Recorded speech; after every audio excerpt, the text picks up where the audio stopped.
출판사에서 일하는 노동자들이 열악한 노동 환경에 문제를 제기하고 나섰습니다. 장시간 노동은 물론 근로계약서도 쓰지 않는 상시 해고의 공포 때문에 이제는 일하기 힘든 출판업계가 아니라 일할 수 없는 출판업계가 됐다는 건데, 출판노동실태조사위원회 박세중 위원장 연결해서 업계 현실 들어보겠습니다. 위원장님 안녕하세요. 네, 안녕하세요. 네, 출판 노동자들에 대한 전반적인 실태조사가 이번이 처음이었다면서요? 네, 맞습니다. 출판 노동자들이 직접 구성하고 참여한 최초의 조사라는 데 의의가 있고요. 예.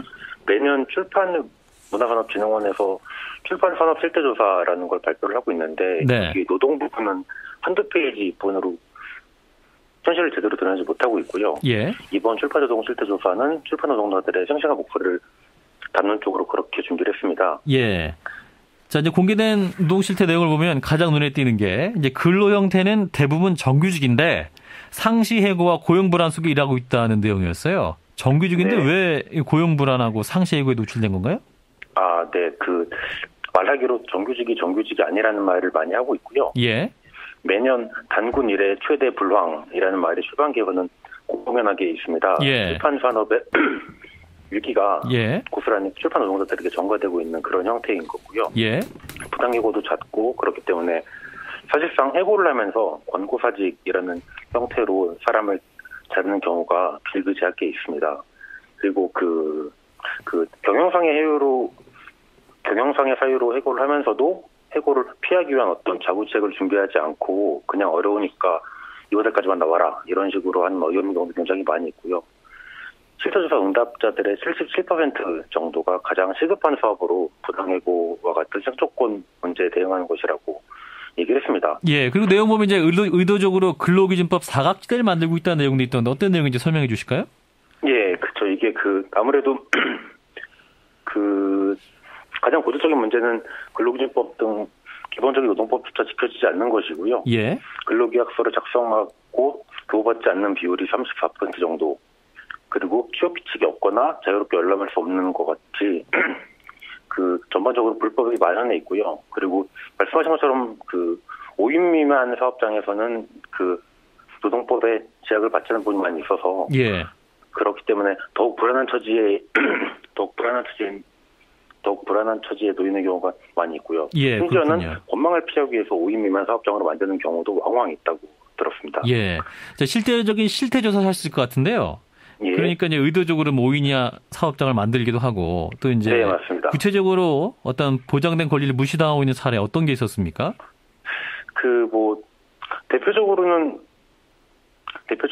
여성 노동자들을 얘기할 수 있을 것 같고요. 예. 이게 우리 사회에서 출산율이 떨어지면서 많이들 임신, 출산, 육아에 관한 권리를 이게 법적으로도 점점 사회적으로도 보장을 강화해서 받고 있는 면이 분명히 있는데요. 예. 오히려 출판업계에서는 그런 것들을 잘 보장받지 못하고 있습니다. 예. 회사로부터 임신을 늦출 것을 종용받는 경우도 제법 있었고요. 예. 아이를 가질 경우에 사실상 제대로 된 임신, 출산, 육아에 관한 법적 권리를 보장받지 못하고 회사에서 쫓겨난 경우도 많이 있었습니다. 예. 여성 얘기가 나와서 말했는데요. 예. 여성 노동자들의 비율이 제법 75% 정도, 4분의 3 정도 높게 나타나는 오히려 또 불안한 처지에 놓여 있고요. 아무래도 훈훈 사업장이 많기 때문에 대부분 다 가족이라는 외양을 띠고 있어서 성차별, 성폭력 등의 문제가 은폐도 나타나고 있는 걸로 그렇게 드러났습니다. 아, 그래요. 그러니까 이제 여성들이 75% 이상이면 여성에게 열려있는 직장인 줄 알았는데 오히려 예. 출판사 쪽에서 그런 여성들을 이해하지 못하고 아이를 갖지 말라고 한다? 네, 오히려 더 불안한 처지에 놓이는 게 현실입니다. 성폭력이라는 게 무슨 말이에요? 성폭력이라는 게 이를테면은 저자 접대를 한다거나 그런 식으로 그렇기도 하고 접대를 한다고요? 사용자나 직장 상사를 예? 에게 일상적인 성희롱이라거나 신체 접촉 이런 일들 굉장히 빈번하게 일어나고 있습니다. 그래요? 예, 이제 그런 것들 신고를 많이 받으신 거네요. 네, 맞습니다. 그런 것들 또한 보고서에 다 담겨 있습니다. 야, 이 참 여성들에게 열려 있는 줄 알았더니 여성들이 더 일하기 힘든 곳이 출판업계고. 그러면 네. 이게 5인 이하 사업장 얘기가 아니고 또 대형 출판사들은 어떤가요, 그러면? 아무래도 조금 더 낮기는 한데 안정적이라고 하기는 어렵고요. 앞에서 말씀드린 임신, 출산, 육아에 관한 권리를 보장받지 못한 경우도 굉장히 많이 있습니다. 예. 출산 전후 휴가와 육아휴직을 구분하지 못하고 그냥 하게 된 경우도 있고요. 대형 출판사이기 때문에 벌어지는 고약한 형태도 있는데요. 얼마 전에 그 편집자를 물류창고로 부당토부한 출판사가 있었는데 예. 문화예술위원회에서 선정된 우수 문예지를 내는 출판사라고 스스로 강조를 했는데 네. 근로계약서 작성하지 않는 불법적인 것이 많이 있었거든요. 이런 것들은 노동부 문화부 부처 간 협의를 통해서 노동법을 어기는 회사에는 그런 제재를 가하는 그런 조치를 취하는 게 맞지 않을까 싶습니다. 예, 그러니까 뭐 대형 출판사라든지 뭐 이제 출판사 업계에서 여성들에게 아이를 갖지 말라 이런 요구를 하고 뭐 또 술자리에 가서 뭐 여성 직원들을 동원해서 접대 동원하기도 하고 뭐 이런 게 그러면 출판업계 일상적인 일이라고 볼 수 있는 건가요? 이런 것들이 한두 출판사에 벌어진 일은 아닌 거고요. 예. 저희가 지금까지 조사를 하고 다른 노동자들과 면담을 했을 때 보면은 일상적으로 일어나고 있다 그렇게 볼 수 있을 것 같습니다. 아니 문화의 최전선인 출판업계에서 이런 일이 있다는 게 참 상상하기 힘든데 그럼 해법은 뭡니까?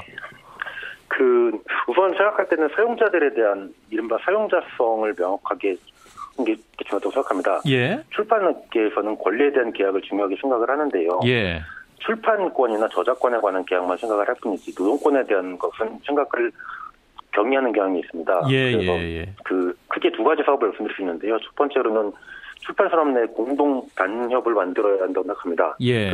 노사 간의 교섭을 통해서 단체 협상을 하지 않습니까? 예. 이걸 확장해서 출판산업 내에 노동자들이 부당해고나 성희롱 같은 끔찍한 그런 일을 겪지 않더라도 일상적으로 노동을 이어갈 수 있는 게 중요한 것 같고요. 또 하나는 노사정 페이블을 상설화하는 게 중요하다고 생각을 하는데요. 앞에 말씀드린 것들에 대해서 국가의 출판 산업이라는 거는 대부분 다 사용자들 지원한 쪽으로 그렇게 알겠습니다. 예. 이루어져 왔었는데 사업장들에 대한 근로감독을 강화하면서 노조의 권한을 부여하고 이런 것들을 해결하기 위한 공동의 대책이 필요한 것 같습니다. 예, 어떤 노동권을 강화하는 그런 대책이 필요하다는 그런 지적이신 것 같아요. 예, 고맙습니다. 감사합니다. 네, 출판노동실태조사위원회 박세중 위원장이었습니다.